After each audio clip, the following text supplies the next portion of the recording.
Hi guys, welcome to my YouTube channel. It's your girl again, Bola Tito Fatoki. Here is that channel where we talk about supporting our individuals with exceptionalities academically, with behavior interventions, learning daily living skills that will help push them to reach their highest potential.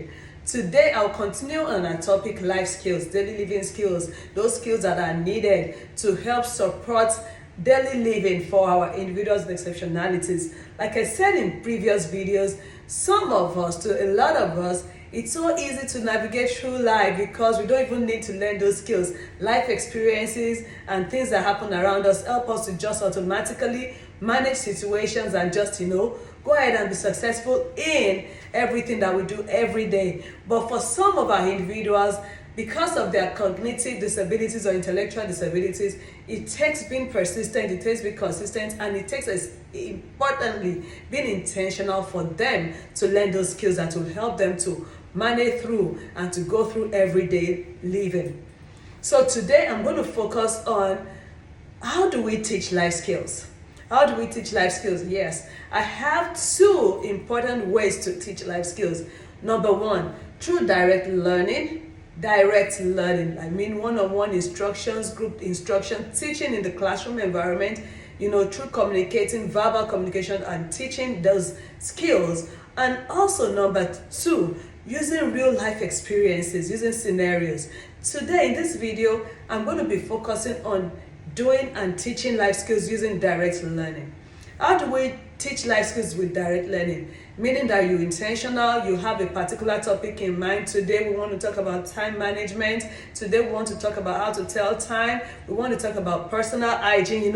That's the way to teach instructionally. So you are focusing on a particular area of life skills and you are communicating it to that individual. And how do you do this? First of all, before you start that teaching, you want to have gone through the steps to make sure that you already are on track.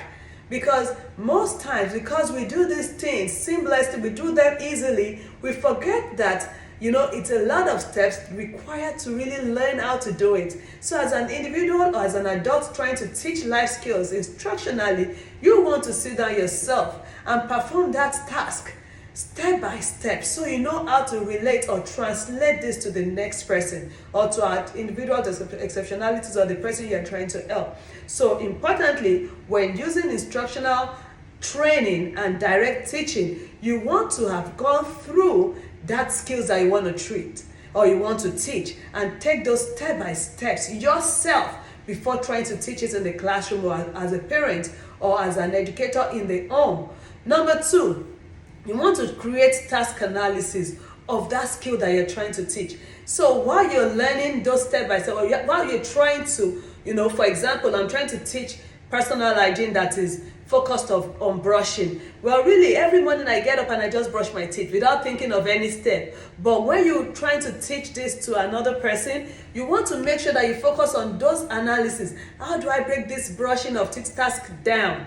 So because you want to teach it to someone, you need to at least and must have written down those analysis, those task analysis, break them down into chunks, into step by steps, so that this can be well understood and you can be able to follow through each step to know, okay, has this person mastered this step or is there a struggle in this step? So you want to be able to break down those task analysis. Number two, you want to ask questions about where the child is at.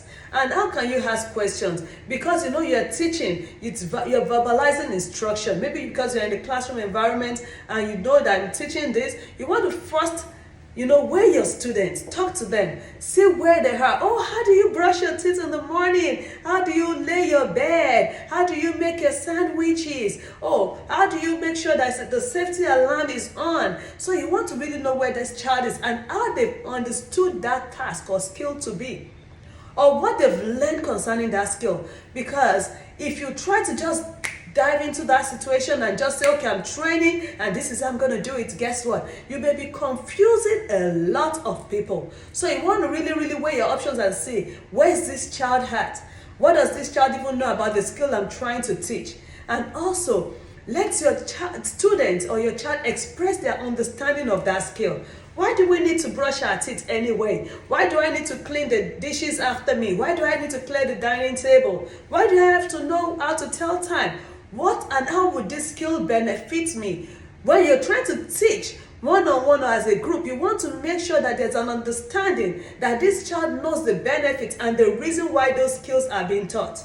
Also, you want to use task analysis to teach as well. You don't just come in and just say, okay, today we're learning about putting food in the microwave, or you're learning how to turn the alarm system on, or you're learning how to call 911 or to count money. You want to make sure that you have identified those steps by steps like you did earlier, and then you want to be able to make sure that the step by step that you have written down translates into what your student is going to understand.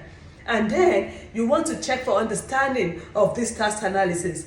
And most importantly, when you're teaching life skills directly, you want to make sure that you check for understanding and you follow up. So you want to have activities around what you've taught to see if this child can truly perform this task. And when you're doing that, whether in the classroom or wherever you're teaching it in the community, in your religious organizations, in the home, you are watching to be sure that this child has not missed a step, and so that if you realize that you can redirect or you can help the child and know where to better support that child.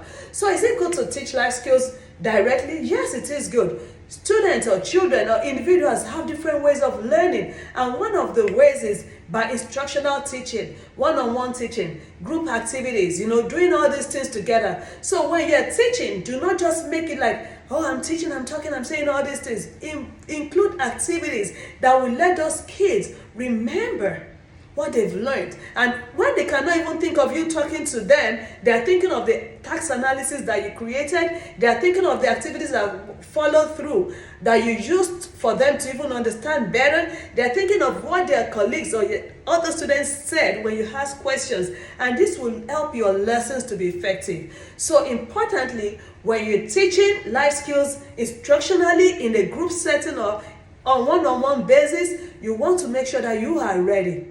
Don't just go in there like, I know it all and I can teach it. Go in there like you've sat down yourself, you've walked yourself through the steps, and then you've walked yourself knowing how to translate what you use or translate those steps to another person, which is very important. Again, today I said I'm going to stay focused on teaching life skills using instructional training, lesson plans, classroom activities, direct teaching. And it is important that you're ready to teach that. You've created a task analysis, you've created activities that would help reinforce what you've taught, and you've also created room for practice within those instructional time. That would help you to be successful in teaching these skills to our students with exceptionalities. Again, it's your girl Bola Tito Fatoki. If you need any extra help, trust me, you can email me at spedeveryday@gmail.com. You can leave a comment down below. And remember, do not just keep this information to yourself. Make sure you share and comment, like, and subscribe. I have a lot of you that watch these videos but you're yet to subscribe. Guess what? You can only help Sped every day by subscribing as well and sharing this information. I'll see you again next week when we're going to learn about how to use real life scenarios and life experiences to help teach life skills. You don't want to miss that, because that is my best part, and that will be the end of our topic, life skills. See you next week. It's your girl Bola Tito Fatoki. Adios.